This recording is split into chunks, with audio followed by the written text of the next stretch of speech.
Tosubwe chiddako ku AC Media UG. Matada wategera ddi oba nti wali depressed? Wategera otya toli depressed? Nze ndowooza omanyi depression kati ogera ku yediwa eyajjasa ey'obulamu bwa bulijjo. Twogere ku y'obufumbo. Ey'obufumbo. Kubanga ekyo kintu kikulu nnyo na tulabye abaana wano. How did I even realize that I was depressed? We natuukanga okuva ku mulimu gwange nga mbasaawa kuddayo waka. Ew'omwami wo? Ewange wembeera nga saagala kuddayo. Anti banyo ew'omwami wo? Ew'omwami wange nga kasasa ziwera 11 ngamba oh my god. Ng'otandikirawo okukaaba naye nga tomanyi kikaabya. Nze nkubuulira naye nga esanze depression yannuma nali ngenda kufa. Nze kimanyi depression yannuma nenziba amaaso.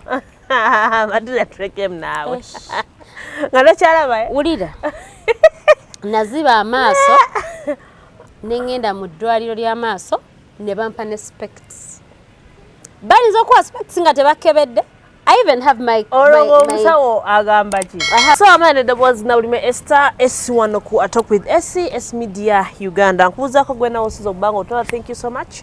Okola kyamaanyi okwekumira ku mukutu guno n'obanga kwoli ku mukutu n'otwagala no commentinga no subscribinga byonna n'obikola. Thank you so much. Tusiimira ddala.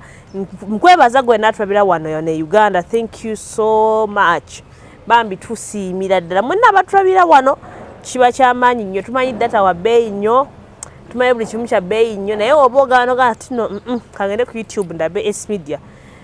We are very much humbled. Thank you so much. Naera ngagenda maaso n'okwebaza abantu abali mu nsi eza Gulf countries, mwe muli Dubai, mwe muli Saudi Arabia, mwe muli Oman, mwe muli Bahrain, mwe muli Qatar. Abantu bangi abatu abanambiru ba Douglas Freeman, Brenda we Dubai yao. Ni omulala Ivan Wakozi, yes.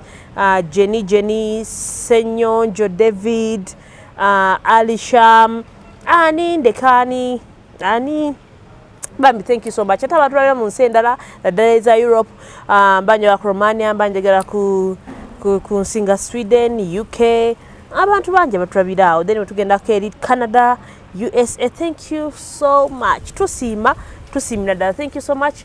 Bintu bingi nnyo, but however would really appreciate. Naye olunaku olwaleero tuli ne Matilda. Matilda, how are you doing?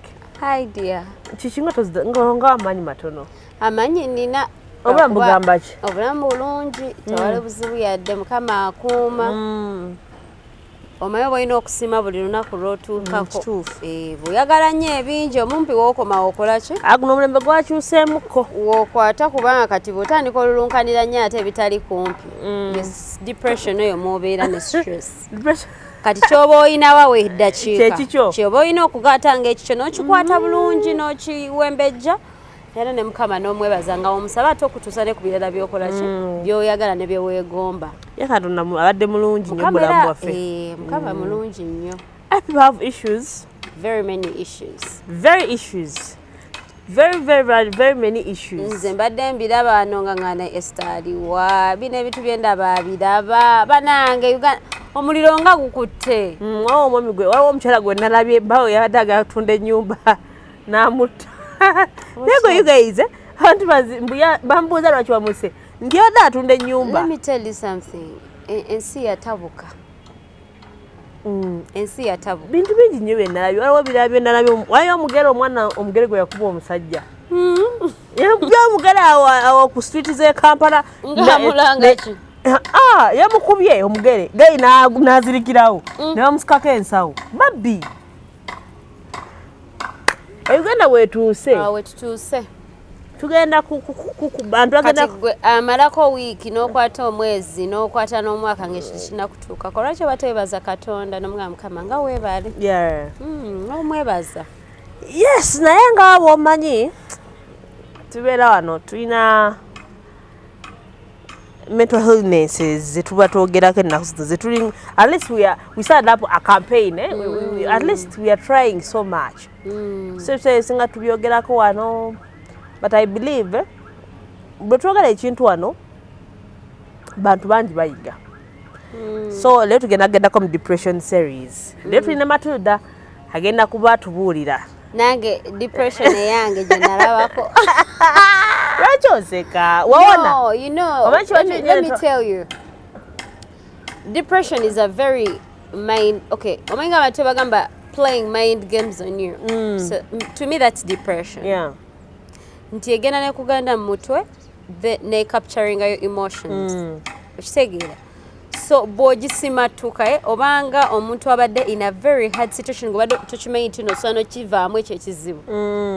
Okitegeera then oganoga nojja nonga Matilda osobola okikiriza kiri ekiro kyaggwa nti mwana gwe kyaggwa nali simanyi ekyo kisobola okuggwaawo. So that is depression, like that kind of your pain depression gyekuleetera ekuleeta owulira nga omukago saabala si gwe bassa. Okitegeera ng'olaba it is too heavy. Nga olaba n'abinnyonnyola twajja bitegeera. Nga n'abaseka bakunyiiza. Like oba nze ndowooza kigireetera okubeera enzibu nnyo nti sometimes people don't get to understand the intensity of that pain. You get it? Kati bwe najja ano n'enkunyumiza n'enseka. Kyoyitamu kiba kikugamba aseka ki? Those are people you find snapping. Nogaba mbadde ne Matilda nga toogera bulungi. Omwana olwogedde ku kintu kino n'avaako. Kati wama Brian. Ebyo ebintu bujja toogera wano njogedde bubi. Okitegeera naye nga yogeza. Yalabanga gwe yogeza. Ebyo byonna ebeera depression, ebeera sadness eri ku climax. Wow. That is a great explanation. Sadness eri ku climax. Nga yakuva mu just mu mpulira nga kati yakulinnya ne mu mutwe. You know, by the time something hits your brain, kiba kikuluddeko. Kiraba. Oba okitegeera. Depression is real. Real. Kati Matilda tugende mpola abantu bano sobola okutegeera bulungi ebintu bino. Matilda wategeera ddi oba nti wali depressed? Wategeera otya nti oli depressed? Nze ndowooza omanyi depression kati ogera ku yediwa eyajjasa ey'obulamu obwa bulijjo. Twogere ku y'obufumbo. Ey'obufumbo. Kubanga ekyo kintu kikulu nnyo wano twalabye abaana wano. How did I even realize that I was depressed? When natuukanga okuva ku mulimu gwange nga mbasaawa kuddayo waka. Ew'omwami wo? Ewange wembeera. Nga saga kuddayo. Anti banyo ew'omwami wo? Ew'omwami wange. Nga kasasa aziwera 11. Ngamba oh my God. Ng'otandikirawo okukaaba naye nga tomanyi kikaabya. Nze nkubuulira. Ng'oli ku mulimu obadde okola ogera nga ziwoze saa 11. Oh my God. Senga olunaku lweyongera isawa bbiri. Is it already 5? Ng'obuuza ne banno bokola. Is it already 5? Esanga zidduka nnyo ennaku zino. Kombe. Okitegeera. So it takes obeera ng'olina partner wo alina okubeera nga ali very patient and very observant. Because usually abantu babeera bayita mu depression naye ng'ekisinga okuleeta depression okuluma ennyo kulaba ng'omuntu gono wandirowooza nti akutegeera oba nga takutegeererako ddala. Ng'akola bibye olumwa sometimes oba oyagala omuntu akugambe are you okay? Omugambe no otandikirewo okukaaba. Nga olaba like ekisinga onnyiiza nti oba owulira ebikuluma tonya ng'ejja obinnyonnyolamu muntu kubitegeera. Nti ojja bigamba esaga naawe Matilda ekyo nakyo kikaabya. Okitegeera. Omusajja yakuleseewo. Nti omusajja yakwenzeeko abasajja bendanga wano bulijjo. Okitegeera. Yeah. Olusinga like bibeera bingi nze kati nategeera no depression eri serious. Lwenakeranga ku macanga I don't want to go back home. Factors ki ezaali zikutiisa ennyo ennyo bwe? No, tetewabeerawo nti no just wabeerawo embeera ekuleeta okubeera uncomfortable. Tebakuba tebakuvuma like kale bibeerawo ndowooza oba ozze ng'opayiringa ebintu kati you know everyone's marriage is different. Ebinkyayisa ewange oba ebinkyayisa omuntu gw'embeera naye bibeera different ku bibyo. Okitegeera eri awo abantu abamu nga depression yabo omanyi depression in marriage is caused by different factors. Eri agenda okubeera depressed kuba tanazaala mwana. Eri abeera depressed kuba mu maka temulimu ssente bulungi. oli abeera depression y'omulala ejja olwokuba bba alina nnyo ssente abeera nnyo bize talina budde bwe okitegeera. So depression in marriage, I think it's like very huge, it's very wide. Buli omu sometimes abantu omu bagigenda but with different reasons causing. You can't say mbu Matilda's depression is the same as reasons for depression. Zezimu neza Esther, zezimu neza Brian, zezimu neza omulala. Eriyo oli ng'agenda beera mu depression ti omwami we mwenzi nnyo nnyo, omulala owaanywa nnyo. Ekyo nakyo nga ebyo byonna kati ate bw'osanga oli nga alina omwami we omuntu we yenna gw'aba alina oba mukyala we ng'abikwata byonna wamu n'abikwata n'abigatta wamu nga biri ku ye okugwa eddalu. Lookusanga oyogera wekka. Abakusanga oyogera wekka, abaana obanyiigira, oyomba ebitaliimu, you're always sad and angry. Tokyesiga bizigo. Tokyesiga bizigo ne bokola. Obyesiga tebinoga. Okola envi tezinyuma. So depression in marriage is serious and real. So mwami yonna aliyo omukyala aliyo kasitola nga partner wo ali mu mbeera gy'otamumanyiriramu.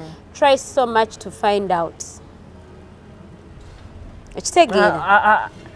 Omanyi omuntu atuukira okubeera depressed nze ndozaba n'okuba nga buli kimu kimunyiiza baba tebakyalina that communication nga n'omuntu akyafaayo nnyo. Anti kaakati ekyo kyenkugambidde. Omanyi waliyo abantu abali bufumbwe nga nogayine wati nga kamanyi saa mukazi wange oba bbange saa 6 aba yeebase noddayo ku ssaawa 5:45 n'ekigendererwa ogenda musanga yeebase oyingire buyingizi buliri tomanya ate chance nejera n'omusanga ayingidde obuliri oli abantu abebakawe batyo nga ssaawa eziweereza aba yeebase kati osobola oyinza okumalako wiiki nga tomanyi na muntu waali atya.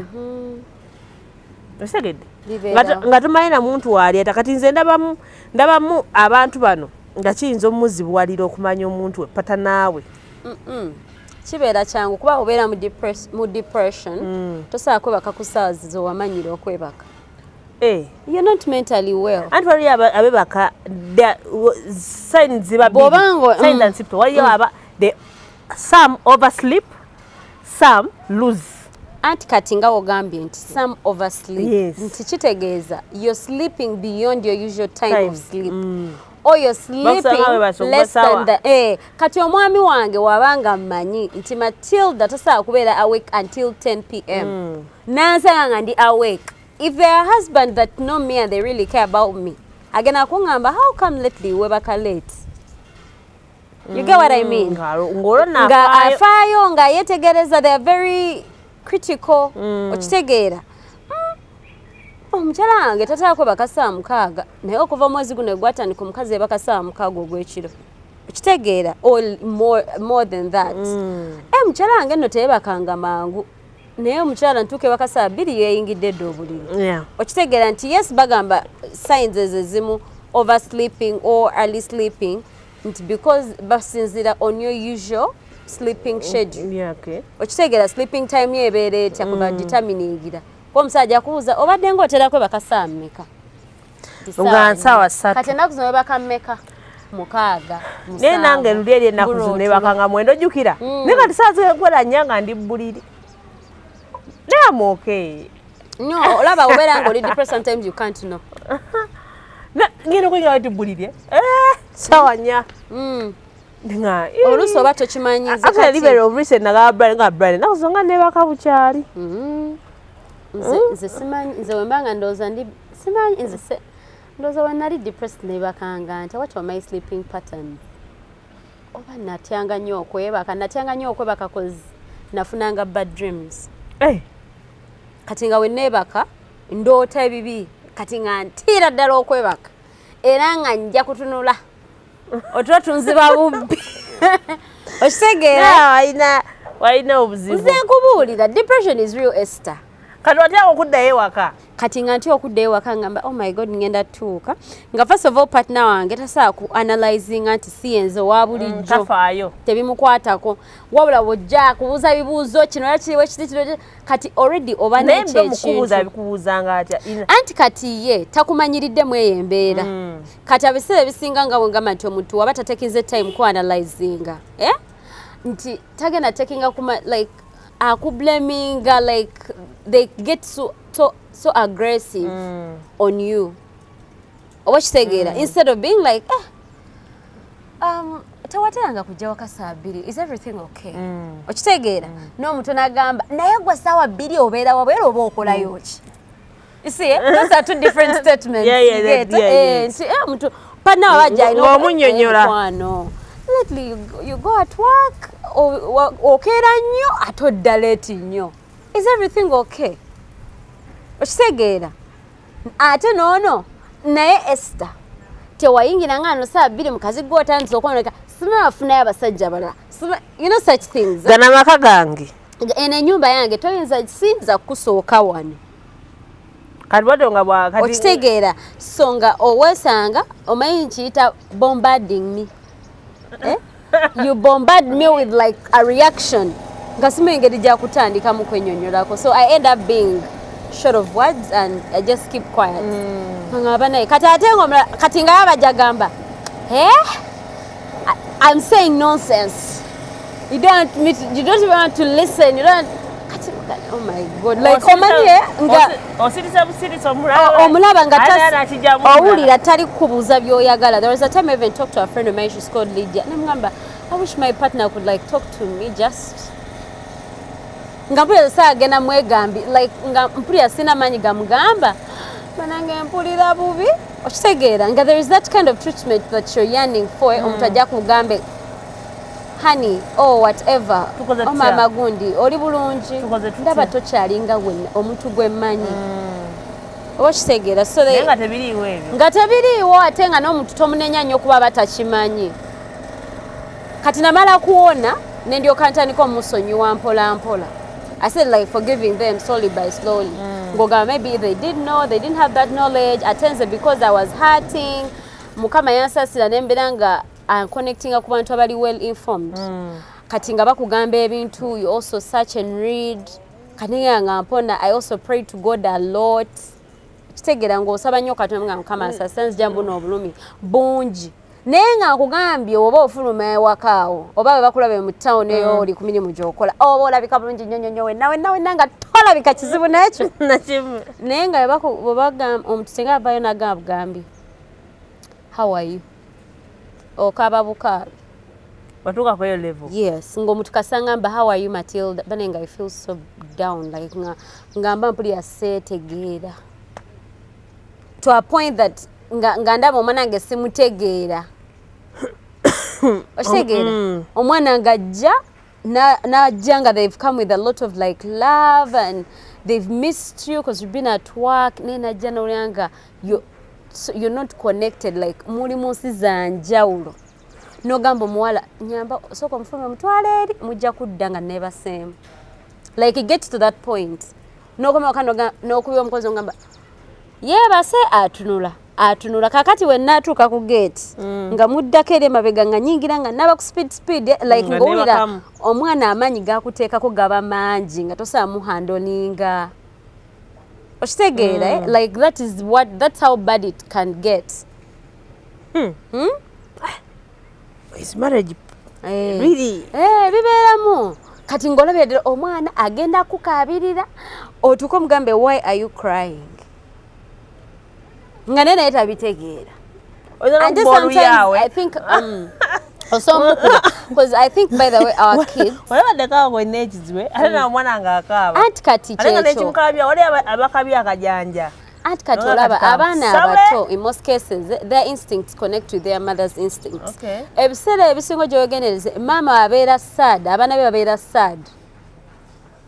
Yes, era waba mwana nga ali mu kisulo bw'ogendayo okumukebera kubagamba omwana oyo ennaku zino nno takyakyamuka bulungi kasa weetunuliramu mu bulamu bweno gy'oli ogenda okulanga nawe ebintu byadde tebikutambulira bulungi probably. Our kids connect a lot with us kati nga bwembeera nga like ate ndowooza nga omwana oliyo batasobola kwogera they can't explain how they feel so they end up just crying ng'akaaba nga ayagala kubeera naawe abeere naawe oba akukwate oba akukola atya like they want to get happiness. Kati you know lately my son is like I think more grown emotionally kati ayina akantu kakugamba Mommy, you're sad, you smile. Nakugamba, Mommy, you smile. Don't be sad.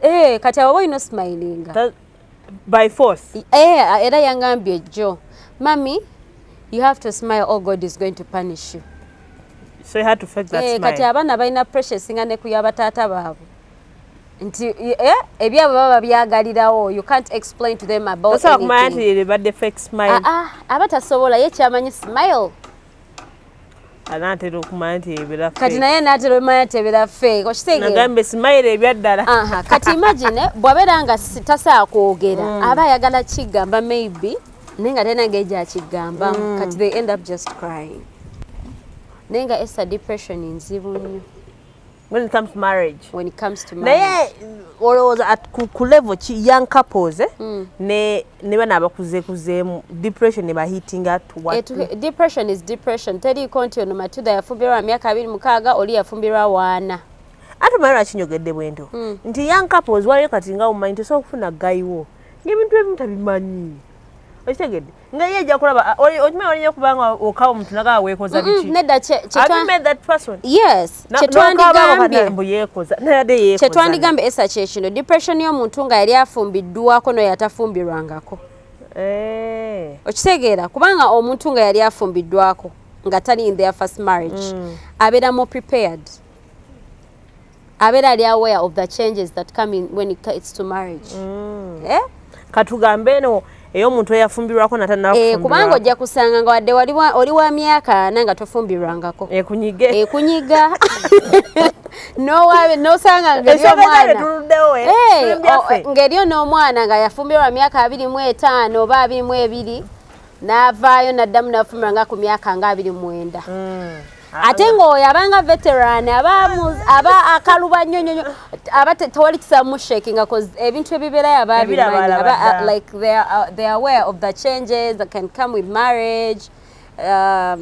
Things mubeera mu seasons, you know, in marriage they're like seasons. Mwe seasons ez'okusanyuka ennyo, seasons ez'okwenyigira, seasons ez'okubeerawo nga temubalinamu ekigenda maaso. Kati omuntu abadde it's their first time to be in marriage. Abagamba ate zino season nga nali sizimanyiiko like bino biki kati ebyokubeera nga weebuuza ebibuuzo ebitaliiko answer bye bireeta depression. Bibuuzo nga ki? N'ogamba naye kaakati lwaki yakomyewo ssaawa 5? Naye kaakati nga teyaŋŋambye omulimu banga yavuddeyo ku 12. Baŋŋambe ku mulimu yavuddeyo ku 12. Bannange kye lwaki baamukubidde essimu jasuse kwetoololamu bw'ati. Simanyi starting to cheat on me. Okitegeera. Kati oba wafumbirwa oli kwatano nga wali tobeerangako mu nnyumba y'emu n'omusajja. Ekuhiitinga ng'omuwala ow'emyaka 18. Kandi nemugamba atakwata ku bintu byange yabikutteko. Yabikutteko. Kati there are times where guys just be rude. Nga tomerwa kyakambuwalira naye nga ye just akambuwalidde. Kati zonna season marriage has a lot of seasons. Nabeera unanyiga. Nanyiga ate naga don't talk to me, I'm stressed. Omusajja like guys do that. Very smart. Abatu abaso tugamba kati omola abanga abadde talabangako bambi yamanyira that cherishing. Oh my baby, my sweetie, come hug me. Kono najja akagenda nga I don't want noise, I need to rest. Don't touch me. Oyinza okaba amaziga ekiro ki okaba nogaba nange nakoze kati abakyala abamu bate biruma waho yanga nti ekisinga okuluma abakyala omukyala mwami nagaana okulya emmere kati kagambe kati abawala abamu oba misunderstanding nga ogamba nti omukyala kati ye wabanga yali yafumbirwako nga yali abaddeko mu nnyumba n'omusajja ezo seasons aba azisuubira nti omusajja ajja kubeerawo ajjako era lumu yeenyize nga tolina kyomukoze kati oyo muhandolinga ate nga nange ensirika nzira mu byange yamanyi wanaddamu kubeera nga twogera and of course era we bateerera yezza yajja nagamba hi honey how are you kati woba obadde tulabangako ojja tukubira amasimu okubire maamawo okubire bakwano bo okubire bannange omusajja yakomyewo brand tayogera nange nze what should I do nga kikuteeka mu depression just like that. Oluva ng'otandika oyembesa omusajja ng'agamba omukazi tantegeera. Oluva ng'atambuka anoonya peace. Ng'anoonyayo omulala anamuwa peace. Nze kubuulira. Marriage is a very hard. You know, marriage is not for the weak. Let me tell you, marriage is the hardest nga bwe nkikomeza assignment anyone can ever do in their lifetime. Ola bino bye batanga sima ngenda mu kibuzo kya maths, sima physics, sima bichi omulimu. Let me tell you, marriage even challenges the smartest people on this planet. Ina ndifumbiddwayo mwezi myaka ngiri. Abo ba Bill Gates. Teyamulema, tebayawula. Naye nga olowooza ki? Si be bagezi abasinga. Balina sente, bagezi, balina amanya. That is the hardest assignment anyone can ever do in this lifetime. Atayagala kukikkiriza ffe atuleetera assignment esinga obuzibu. That is the hardest, because in marriage you're not going to find a manual there that ganamaka goyingidde ebyawo bitambulawo ebiti. Sometimes women, you have to go with your own game. Also, some omusajja ali well established, they know what they want, they know how they keep their things, they know how they set their house. Ngo, you know, mumanyiza, like changes keep coming every now and then. Oshtegera kati zizo nazo na changes zituwa depression atagwa oli wa marriage tebamwetegekera. No one can give you a proper solution for that. Musmayo gende wasenga era ekyo tugenda kubeera era eyo topic tulijoogerako n'abaana baffe n'abazzukulu baffe n'abantu abalijja mirembe ejijja. No one is ever going to get a solution to that, because even the couples jobola banoga maybe they are okay, they also come up with their issues gabagamba they are breaking up. Noga nebana kuba kati in most cases osanga abavu osanga abavu abavu agamba oba sente zetutalina ze zireeta obuzibu kati ate we mugenda mu marriage z'abagagga ate lero osanga ebizibu byayo. Waba kati waliwo ordinary couple gye tubatoogerako before nga tetunajja on air nga badetinga for almost since childhood.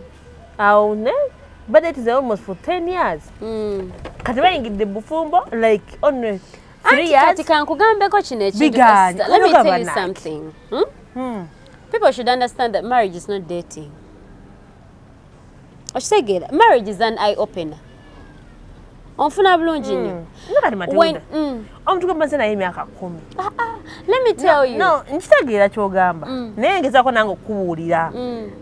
Abamu engeri gye bakifunamu. Omuntu kubadde naye emyaka 10. Osuubira buli kimu ekyo ky'okimanyi era okirabye. Oba toyina ky'omanyi. Jjukira ne mu dating olumu ogenda n'ofumbayo week oba omwezi. Let me tell you, oba toyina ky'omanyi omuntu tosaa muyiga kumwekakasa n'omufungula yenayina n'omubikula n'omala n'omuzzaawo. You cannot. Every day people build up new characters. Every day. Osegeera buli kati olaba mubadde temunabafumbirwa nga guy is just your boyfriend. Mikwano gye egimu nga tokola ki togimanyi. Engeri gyaddukanya mu businesses ze togimanyi. Engeri gyaleetamu ssente ewaka, ssente zaakuwa gyagguliramu essimu tomanyi engeri gyazikolamu, tomanyi gye ziva. Okitegeera, like you just do not know anything about them. Kati bwakuwasa aba atandika obbikujjirayo. Abamu banja bwe bakonkona babakonkona aba babiri. Otegandi n'ennyumba gye mulimu yalo. Okitegeera. Emmotoka gyavuga wotegeera nti no bulijjo bakola ki? Bagibanja. When you're dating you don't get time to even like abalabanga. Okay, so you're akikola intentionally tagamba.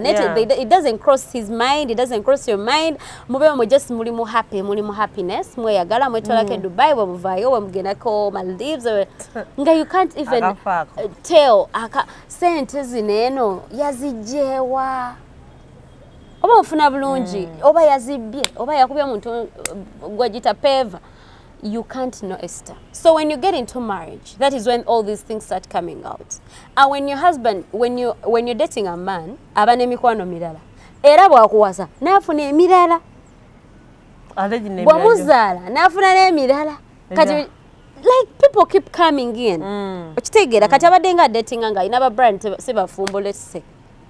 Kati walawa wasiza nga babesonyiwa. Ng'anoonya abafumbo. Kati mu bafumbo bafunye buli mwajja n'agage. Eri abafumbo abenzi, abafumbo abakopi, abafumbo okitegeera nga bagenda mugamba omukazi omuwazi akyezo takola. Juka mbadde mu dating nga kwa everything.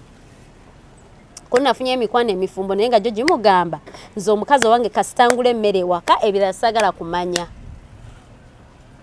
oba kitegeera waliyo n'abasajja abagenda mu katale mikwano nti nze bwemba omukazi nze kasamba nga namugulira emotoka saagala kuntuma kintu kyonna kyonna nga remember men benyumiza ebiboozi kati gwe tomanyi bawe bwagenda ne bamunyumiza emboozi ye apiikinga ki batulayo mu sauna okitegeera batula eno mu satellite ne beboozi wano ku satellite okitegeera nemwenyumiza kino nemwenyumiza kiri nemwenyumiza nakiri eryo lyagenda okujja mugambe mwana nze nawasa naye nze oba olina ofunayo ka bebi akakumalako stress bawonge bebiro zadde nga tabeerangako nabyo kati olaba bw'otandika okufuna omuntu omupya everyday yagenze mu sawuna yagenze mu lamba agenda okudda yegaseeko omuntu omulala gw'otalabangako oba kitegeera so you can never like tobimalaayo okitegeera bwe muzaala omwana ekyo nakyo ng'atabuka oyo naye muba ofunye muntu mupya nga mufunye omwana asooka agenda tamwe bamugambe nze kasitangula diapers nekola kino nekola kiri mba maze okitegeera oluusi bawe yajja n'akajanja konna situla aba atambulatambula ya mwana amutambuza mu stroller man, how do you ride this chick, this baby in the stroller? Where is your wife? Man, my wife was resting. Man, I got it for now. Real men don't do that shit. By number alpha men. Alpha men. Man, real men don't do that shit, man. You're supposed to be elsewhere running some errands. Bichi. Bamu kate ngagamba omwana addako sijja bikola. Kati bamuzaala ogwokubiri. Omwana owokubiri. Kati nga tabikola nga okuba amase banange omusajja yasitula omwana kati takyasitula omwana nze ngenda kola ntya oba kitegeera so like every time ngazalo obeeraawo yes they keep evolving and also it depends on the age they are kati bra nadenga tugamba nga omusajja akwasiza muto aba talina kye yalabye nze Esther ntya nnyo okufumbira omusajja atanakwata ku ssente ewera omanyi lwaki omusajja atanabakwata ku ssente ewera oba tomwekakasa bw'anaazikwata anaaba atya because that is also going to be a totally different person another problem altogether ofunye omusajja atandisa ofuna ssente omusajja apapala ave naddeeri ayogera nga bw'ayagala bagenda kati jjukira yalabayo bamami bamwewa bamukwana bamubuukira bamuweereza amameseji okitegeera kuba n'abasajja kati babakwana ate abalinamu kusente tubiyogera tuleke nga okulimba abantu atagala abasajja be bakwana balina okuba nga balinamu ssente bakwanira ddala abasajja baffe naye bambimulekeraawo nga balinamu ssente tewali mukazi asakwana mukasajja atalina ssente okitegeera okujjako ate nga mukazi alina ssente kati okya ese ekintu ekyo kati ebyo byonna that is depression buli season eba ne depression eyaayo mu bufumbo kikiri kyewayogerako nti buli kaseera oba okola kino omwaka guno oba na bizibu birala n'omwaka guno mu bufumbo every time oba na bizibu birala like omwaka gugenda okugwa konoga God how did I make it today to this date of the first of whichever year the problem is not money but the problem is marriage like character otuuka nga character z'omuntu zeekyusa buli kaseera gubanga musota gweyubula okitegeera every time we get a new skin color, a different heart. No, manye katika gambe. Kati manye kitawanya abantu bafa abamu benda beyo ku social media. Your perception, that delusion, you know I call it a delusion. Until you're going to be with your man guy, he's the way you got him until you die. That is so impossible. That is very impossible. That cannot happen. Even if it's a man, you're not going to get Matilda when I'm like this and I stay like this forever. Like kaberenga mukazi twenda kuloza nti no Matilda agenda beera bwatyo paka. In fact, if we are picking up partners in marriage, tetulina kubalonda olw'ebirungi ebibaliko, tulina balonda olw'ebibi ebibaliko. Omanyi lwaki?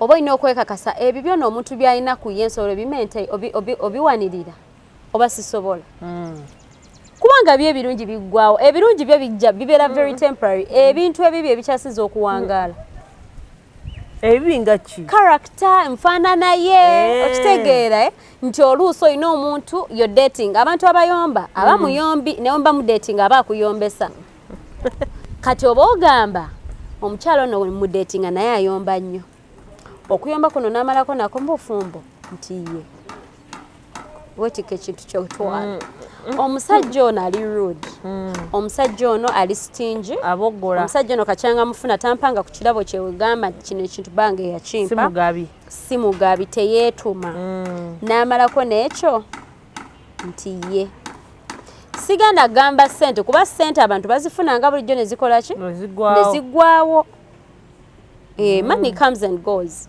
nti togenda gamba muntu kamufuna olwokuba alina ssente ogenda bawa akamufumbirwa byonna byabadde akola biggwewo addeyo ate abenga ne bano bewali toyagala and even worse. So I can't really tell someone to look into that before they choose to get married to someone. Aina abaana nasobola abaana luli nagendayo abaana bantumya we batinga wansi nasobola they will love me, they will change. Abana bajja kukyuka bawe time. Are you sure you're going to be patient enough until this, like of course abana batuka ne bakumanya ne bakwagala. Awali abatuka ne batakwagala muganda wa abakulu abana abakulu naye abana abato bamanyira mangu wali abantu abakwagala just like their mothers. Abana babe kitegeeza babateekamu ebigambo. Wali abana mwana omulabira wano omanyi bagamba akali wakendo wali abana abamu tubalaba yabana idda we twasomeranga ng'omwana omulabira ddala mukambwe avuma akola ki paka kati biva waabwe nze esse waffe bankuza nga toyogera don't demean people era I can't demean anybody sisasanga muntu netandika omuwe ne mulengeza kizibu I can't do it because waffe kyatukubyanga okusooza nze simanyi nakusooza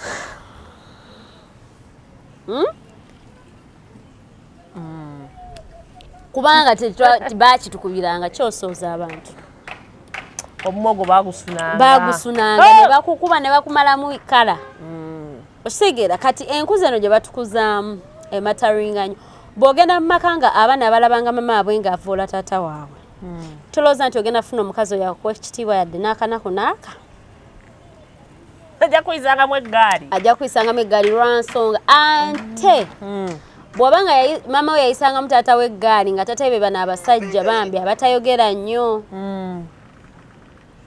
yajja kulalooza abasajja bonna babavuma bw'omuvuma alina sirika n'akutunuulira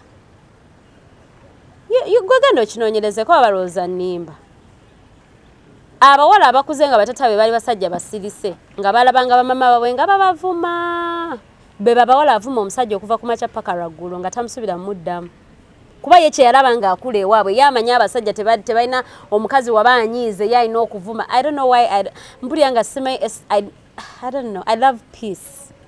Siyandize soyomba n'omusajja wange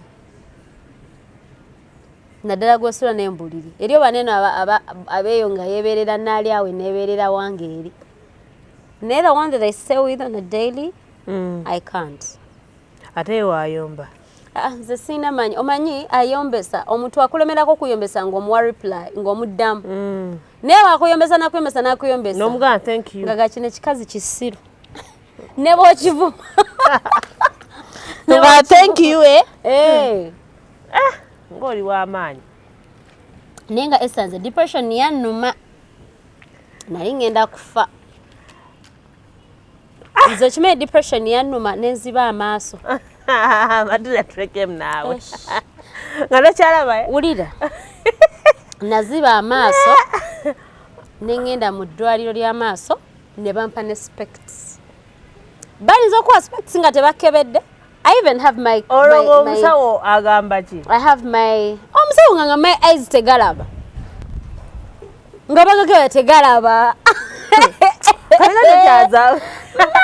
ati nawona kale wona nazo negala ate gwali ndayeko nga nzirina gwe kacanga ntandika okukola naye wali ndayeko nga nyambala specs naye nali nzambala. I even have pics in my bag a whole year ng'okyali stressed nga siraba nga wentuna mu kitangaala ennyo amaziga gambitamu bwegati omusawo nangamba amaaso tugalaba egalimu ebulwadde weetaaga okwambala specs era ne bazikosa ne bazimpa nayina ne kakesi kayo kali waka njeziri ewange bwenaaba yanja zikuleeta marriage is not for that week kati nga nyambala specs nga nziteekako bwenti naye nga depression yenyamba za spects era lwe naona bwenti like okay you don't get up in the morning nogamba mponye but like when that stress when you start healing go healing depression ne mental illness endala it takes time. It's not a one day one day treatment mbokera ku machano na mulundi gwo tyo kujja wa esi inkubulire tewabo musumba kulimba kyagenda kukolera ekyamagero ne depression okere ku macha ogere ku chacho sabe enkera okerengo ovengo ga mponye first of all okuona kwenyini kukaabya kibanga bagamba ebbali no tino litekako omunnyo okuwona Areze ndowozera n'okuwona nga tetunaba kunonyayo bano bonna aba life coaches bano bonna abakola kwebyo gwenyini olina kusooka kukkiriza. Healing starts with you. Kubanga ogenda kutuwa ssente buli wonoobeera mu denial like ekintu ekyasinza okuleeta depression okulumenya abantu staying in denial oba nadda ekyokudda kireke tebinnumye naawe ne bwankyawa njafuna omulala n'olyoka olumu genda mu kisenge kyo gamba banange bankyaye ekitufu bankyaye okumulanga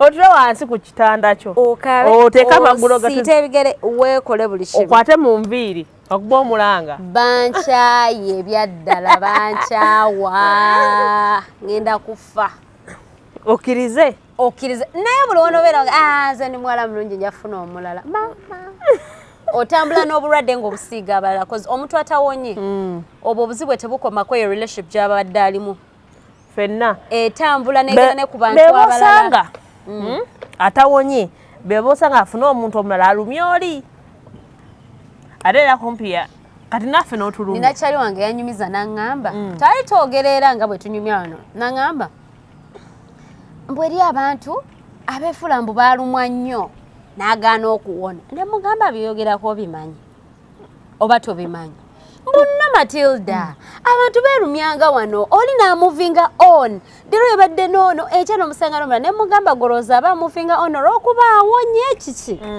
byogera obitegera bulungi have you ever gotten time to talk to those people kata mugamba omutwe gwe gukola bulungi thank you kuba naye ddala nga omutwe gwe tegukola because let me tell you yaŋŋamba mbu ali abantu ng'awona leero n'akukyawa n'afuna omulala ne mugamba mukwana aba tabikola nti mulamu awonye omuntu ahealinze from that pain of like break up and that depression you get out of maybe a marriage or a relationship kaŋŋambe taking a time ate bw'awona aba tayagala kwesembereza at times kuba abawula tayagala kuddamu obwo bulumi abaga mukama olaba nawona sandyagadde kudda mu mbeera eyo kuba aba yeewulira nti yakola ki yawona ate nawona yabeeraawo nga ye ayina obusungu like bubanga busungu ayagala bu extendinga to the next person kati agenda okutuukako n'akola like ng'ayina ajja gy'oli n'akwagala n'akuleka omanyi eri abasajja ng'agenda n'agamba n'okugamba akwana n'agamba omanyi abakazi abakazi mumalamu amaanyi oyo g'otegera n'ogamba ono ayina obulumi bwakyayitamu odduka misinde n'atalako nga baliwo n'atalako nga you know what esinze ebyalafu nabivaako okitegeera nkola kimu ssente okitegeera kati oyo nga kati eri wabayo ne banne abamulaba nga bagamba oyo kya oyo gaye tebamumenya esita buli muntu kasaba nga eri ayagaddeko omuntu ne bamenya omutima alumwa ate omuntu oyo kyemugamba wabanga awulidde nti alumwa asooke yeewa obudde awone kubanga aba bantu be bayonoona ate abalala aba beefuula abatalumwa kati ye abatamanyi nti alumwa mu ekyo ky'okwekangabiriza ye bakita dinayo ne weekangabiriza tebyannumye nja bufuna abawala abalala banyinya eri abawubina eri abankubira amasimu those text me naye nga toonye okitegeera n'omalira abaana babanna ebiseera obudde n'omenya abawala be bagayi b'osanga kwebakako kiro kimu ekya n'akukanyuga eri they don't care if you're hot or not kuba ye ali very selfish like beekangabiriza nnyo nnyo omuntu bwe yeekangabiriza ennyo abikaminga selfish n'abikaminga selfish nabaga tayagala kulira kintu kyala kyonna nze ndi bulungi temuŋŋamba kyakukola okitegeera so if someone cannot acknowledge that they are depressed, or if someone can't acknowledge that they are hurt, oganti bane bannumya esa nojja nonga matatanze bannumya oyo muntu abatali ready kuona atabatali ready kuchuka obashitegeera era abajagenda nga poisoning abantu abalala bangi nnyo abakono nadda kumulala omuntu bosanga nabeerawo nakuteka mu n'omwagala nakuteka mu mbeera onjira nchoke mukula nga takwata okitegeera I have a lot. Those are the guys. I have a lot in my head. Those are the people. No kwa no muwala mubadde mwogera bulungi out of the blue na getting a mute. Hey, next topic. No funo omusajja out of the blue na getting a mute. Agamba ne banange tubadde twogera bulungi. Kubanga aba abantu kyobamanya relationships are not easy. Commitment is not easy. It doesn't come on a silver plate. You have to work for it. Okitegeera kati omuntu wabanga abadde alumwa buli wabawuliranga omuntu waba teyawona buli wabawuliranga atuuse ku point yo getting a committed okufuna that kind of attachment nga withdrawing ngambadde ngenda nnyo mutima gwabeera serious okitegeeraga gwe nno weebeererebu ebyatutuukako luli kyewakola tewabiraba abatanawona they be very afraid of getting into commitment kuba bagamba what if I get there nange kyandiko kana kituliko nze kyandiko esitanga ne okulowooza kati gayankwane kati agenda bangamba ki how should I reply what should I say kati what do I tell them like if I need something how do I actually if nachi tutukako omuntu nabeera abambye no mwobudde naye nakwobudde nakola nga ali serious mama musajja ayagala bya bufumbo kansoke neryo kubanga ogamba agenda kunziza mubiri akanyakubira did I do anything wrong ojanga I don't know olumuna omugana mga you know what you're not the problem I'm the problem obane wewe naye ngali wali akaka kati omusajja kasoba nawo muntu ngomubuza what have I done agamba yoso don't know mutwale ke wa psychiatrist or counselor tutanga kogera eseli abantu basanga tulumwa nakuyambako okuwona naye omuntu abalina kujjanga aliwadde ko obudde soja be Uganda si ba Uganda kale babeera bannayuganda naye babalina obbanga balimu oluzungu ne bano baloko people babagala byamangu abe Masaka abe Luwero abo babeera bagala byamangu ye tugenda mugamba ate I'm stressed olumugamba I'm not stressed what's stressing you okitegeera so oluzungu dda abaalumanyi owe Masaka kati kyali kyekitu esi nti omuntu acknowledging nti no ali depressed tasaa kuwona oba like being in depression tokisaa nga kubeera vulnerable nti tosaa kutambula tolowooza bulungi nedda oba ina okwewa obudde n'okola ki nowona kubanga oba towonye Esther kikubeera kizibu getting into commitment nti obeera muwala nga wafumbirwako bakuba emiggo wali mu bufumbo obuli bad n'otafuna ssanyu bw'oba tewawona omuntu ne bajja nakugaba bugambi about marriage kikugoba era ojja bulungi notugamba Esther ne matina mbabuulire bane badde funye gayi nga bambi gayi afaayo gayi anjagala biki naye gayi weyangambye ku bufumbo ne mpulanga ne feeling zibuze okitegeera atutandisa byogera ku kamera ebintu byaffe twogerera eri kati bino bitu kati nga wetubeerawo eri n'abalala babeeramu esi nti gayo olwangambye ku bufumbo neŋŋamba nabadde njagala oli nagamba oba olusi naye nze ndowooza Ugandans should normalize embeera eyo okudatinga omuntu n'omugamba ki kyoyagala of course you tell them I'm here for sex I'm here for friends and benefit. I'm here for marriage. Be straight. Let me tell you something. I really appreciate a man that goes straight to the point. Yeah, that's what they're talking about. Muntu yebuzabuza Esther. Era ensonga gyogedde ntuufu nnyo. We should normalize that. Intobera n'omuntu awo ng'omumanyi tumwagala naye ng'ebintu bye nga olaba musobola okubeera awo nga wala omukwano wange gaye gwe yamenya omutima. ng'omuntu lwaki gayo teyagamba kimu yali ayagala byakwegatta bwegasi kuba ebyo ebintu nayo tubi olaba abaana babikolanga ku campus ng'oli abeera ne gayo we nga bamanyi byakwegatta okimanyi tewabaawo kiddako kakati naye omuntu azze yefudde akwagala yeereetesa emigaati yeereetesa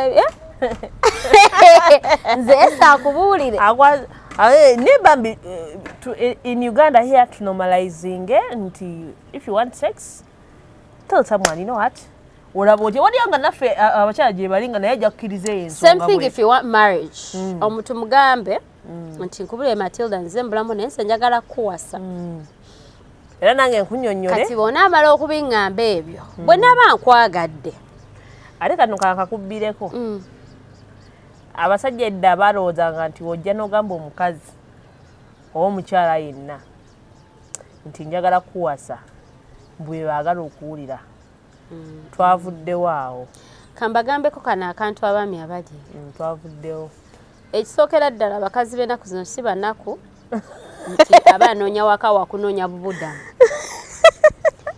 ekyokubiri abakazi balaba ebizibu bingi nnyo balina already their own challenges abakazi bali very empowered nti omukazi oluusi abeeraawo ng'amanyi ngenda beera nono omusajja naye nga kyenkana your only purpose in their life is just having sex with them nga yeekoya sente zazirina okitegeera nga talina kyomugamba kati muleka olowooza n'ojja n'ogamba omuntu I want to marry it can convince me to you know you can as well tell me what to get married naye nga nze mmanyi omuntu nga actions zo nziraba tezimakinga na muntu ayagala bufumbo okitegeera abamujaze Matilda no nandibadde kuwasa wandibadde naye nga your actions don't even pull a single string to connect with marriage okitegeera Esther they are two different things ongamba yakumpasa oli muyaye nnyo Odeno totuula paka nakati okyakukutta n'amasimu naye ng'omuntu oyagadde obufumbo era bw'ojja mu bulamu bwange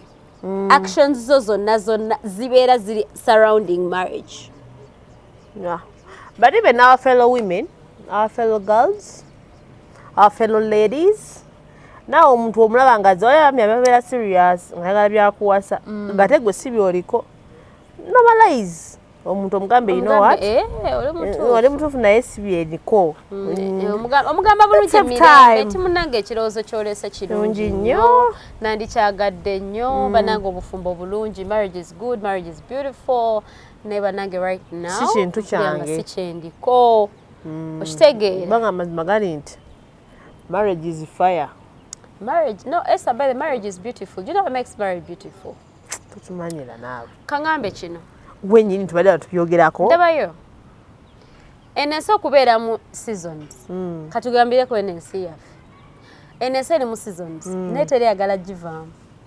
abagala givaamu wulira si Uganda the world life tewayagala kufa teriyagala gaze leero njagala kufa neerimu ebizibu oli omusanga bakamunyweza ava mu kkomera naye bamugayagala kuba essasi bambi mumusase temunzita naye ng'alabika nga yasinga ebizibu oli n'omusanga nga like so that's marriage olanga marriage bweri enzibu ennyo era nnungi nnyo Esther marriage is so good when you're with a person that understands you ng'ovudde ku ya understanding nga yategeera omulama gwe mwajjirako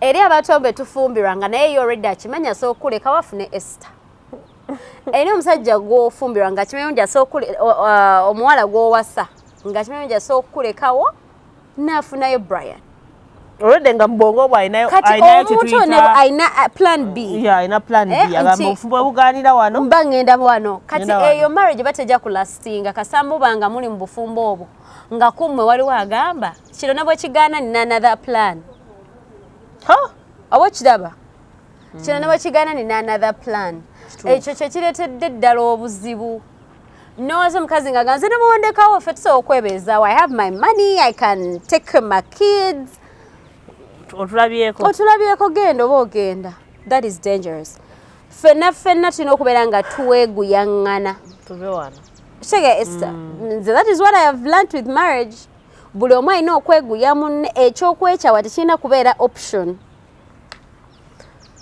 bw'oba onoobeera mu bufumbo omwami batenafuna mwana munongolooza abakazi bajja kuguma abennamuno tebakyaguma abakazi bangi nnyo babeeramu abakazi bangi ebito mubiveemu mugenda wasa ensi yonna mugimaleeyo nga buli mwaka olinayo omukazi omulala gw'owasizza nammwe abawala tugenda kukeera ku makya nga ffenna tufumbirwa abasajja ab'enjawulo nga tulowooza abasajja bonna gye baki abasajja bangi abasajja si bangi ate n'abakazi si bangi of course naye ekira kitwagala tubagambe nti abakazi si bangi n'abasajja si bangi naye mu bulamu waliyo abantu abamu nga they are not replaceable.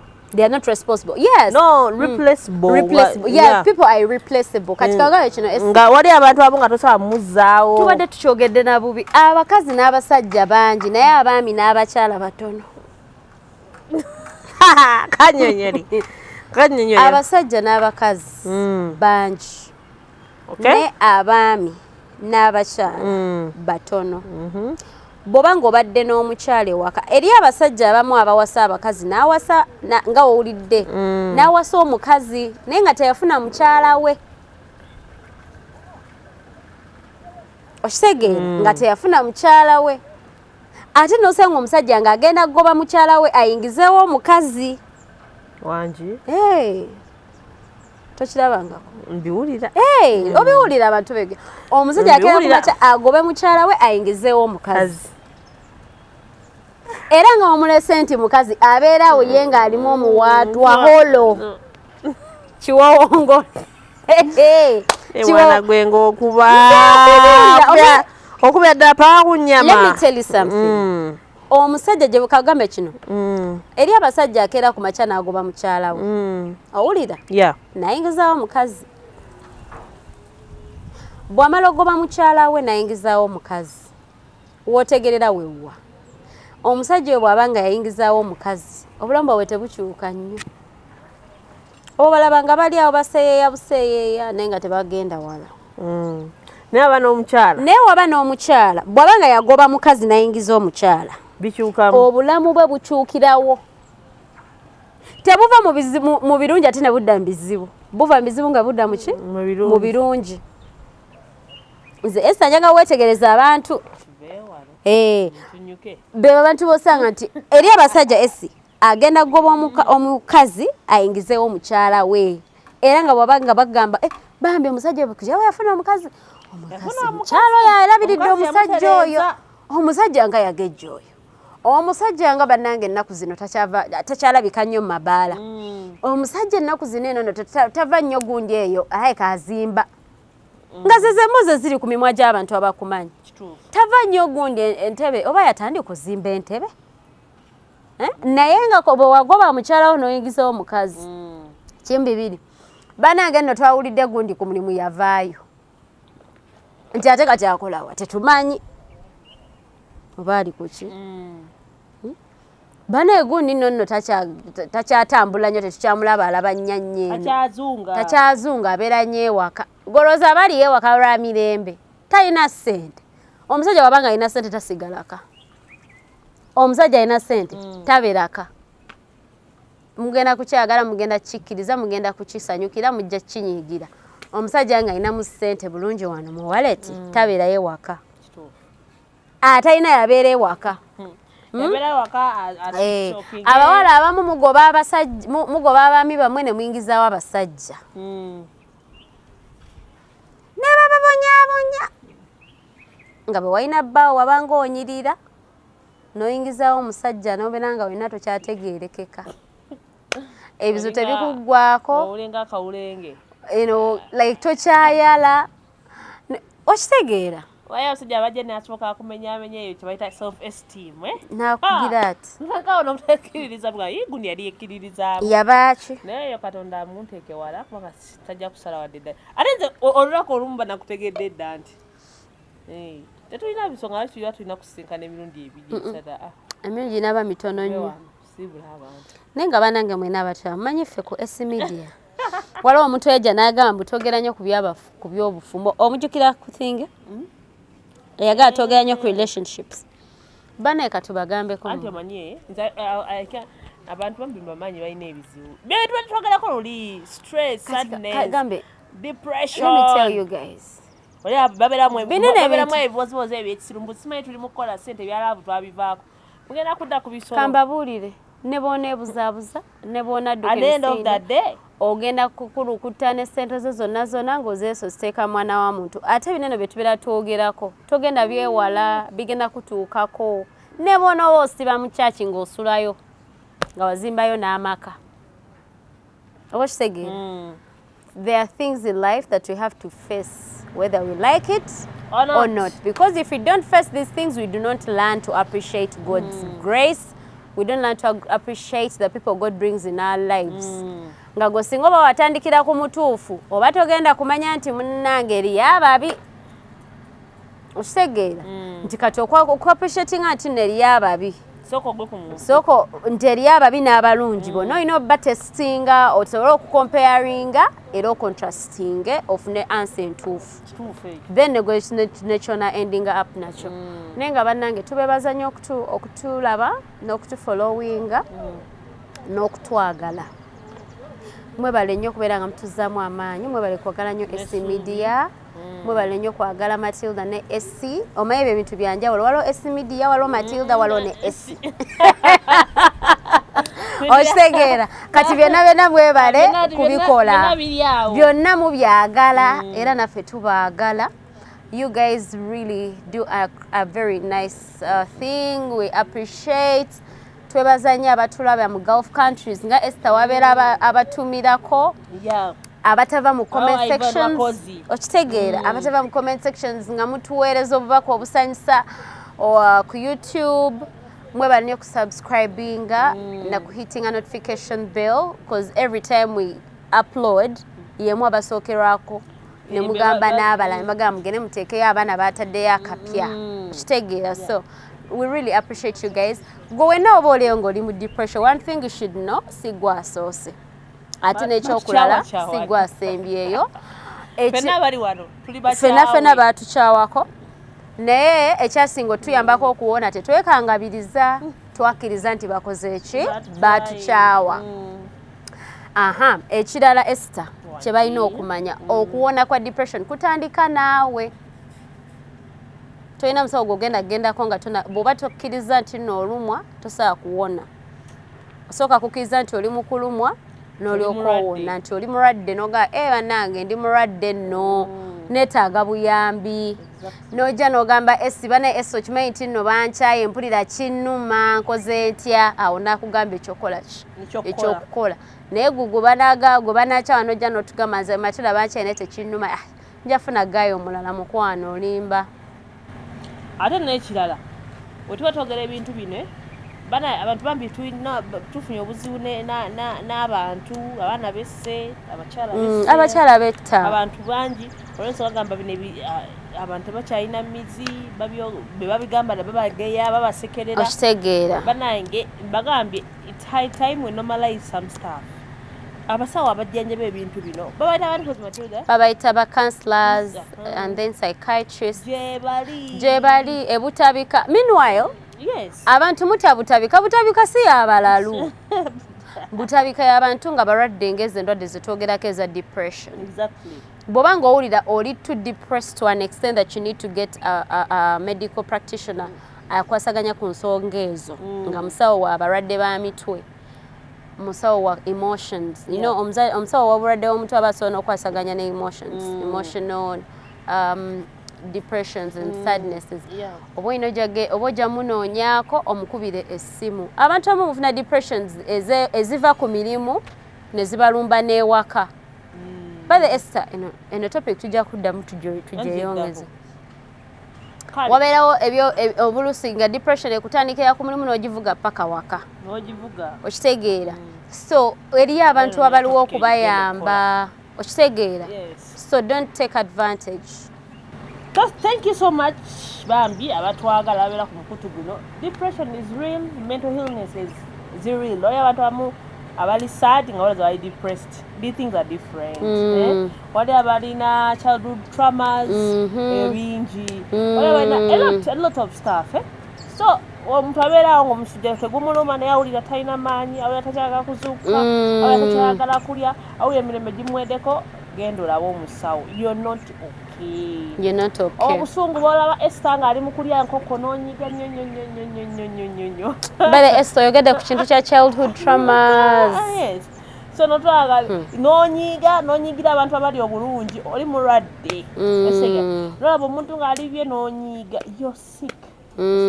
So let's normalize ogenda okulaba counselors but wekyajinga nno nakinene nnyo abamuli eyo anyway next week ngenda kulaba omusawo tugenda nnyo ku child traumas ezo abaana mubataddemu ebintu mwe mulowooza mubali mubagunjulako be muli bonoona. So please we are doing this for the better, okay? We are trying our level best okulaba nga at S Media we inspire, we motivate, we educate, we do a lot of we stuff. We inform. So ebintu bingi bino ebintu olumu watuva eri mu kuseka ate twagala tulabe nti tukula ffenna tutambula n'abantu abalamu.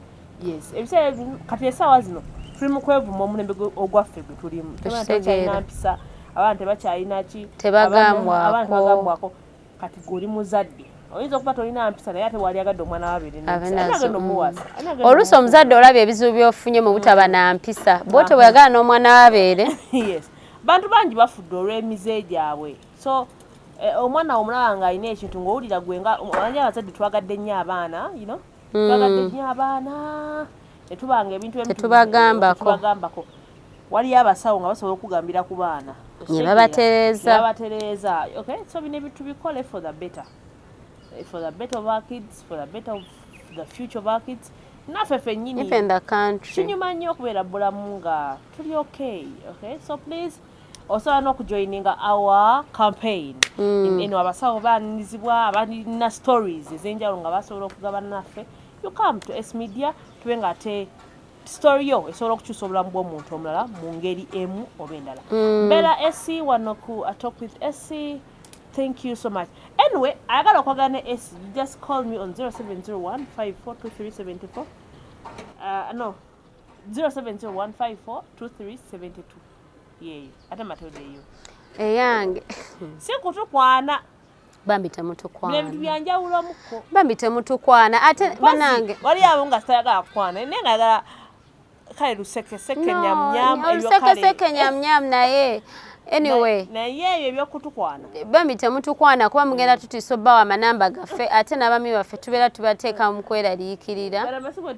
Tugaba just for business support okitegeera. Ne other nebino ebirala olizo banga olina just intentions zo za kutusiima banaye abaana mutukolera ekiriyo mwagala ku magezi by the way mwagala oba counseling ate nekyabambize bempe namba yange eno if you're going to call me omaye esimu yange guno omulimu gwa S Media sigwe mulimu gwokka gwenkola. So I really appreciate it omuntu bwonkubira you introduce yourself okitegeera or you can like send me a text first. No number, you're going to call me and with which number so that manya when I see your call I can know who is calling and for what reasons. Kwa kati mbasa akubuza muntu ani ono nkuyambe ntya I always find it rude nga kigamba omuntu so bobanga onkubidde mbanja kusimanya ngambe hello bampita gundi munange mbadde nkulaba ahanga bogamba nakulaba wano mbadde nakitegeera yes. Actually, you WhatsApp. WhatsApp. You can first send me a WhatsApp, then we call. We agree. Yeah, we agree if you can call me because the number jengene okubawa erine ku WhatsApp. And this one airtime. Sibubi. Sibubi. Or Wi-Fi. Government ina gwe ku. So yes. Yeah, so but you airtime. Yeah, but my number is 0704. 241636. Ngenda jida mugumo okusemba 0704241636. Eyo namba konfunira gwe abayagadde okwogerako nange ku nsonga zo banange kyoba omanya I'm not the monopoly of knowledge tojja wange ng'osuubira ngenda kuwa the best solution mba ngenda just kuyambako. Yeah. Ate by the way abantu balina kitegeera ekira Esther ffe tetusalirawo bantu fojja n'oyogera naffe ffe tetugamba kyekukugambye gwe n'okola decision nga yo ogaye Matida yaŋŋamba tetugamba bantu kwawukana n'abantu baabwe ffe tukuwa amagezi agaffe you make the decision on your own. So anyway, you call SC, or you go SC in person for business, advertising, maybe that.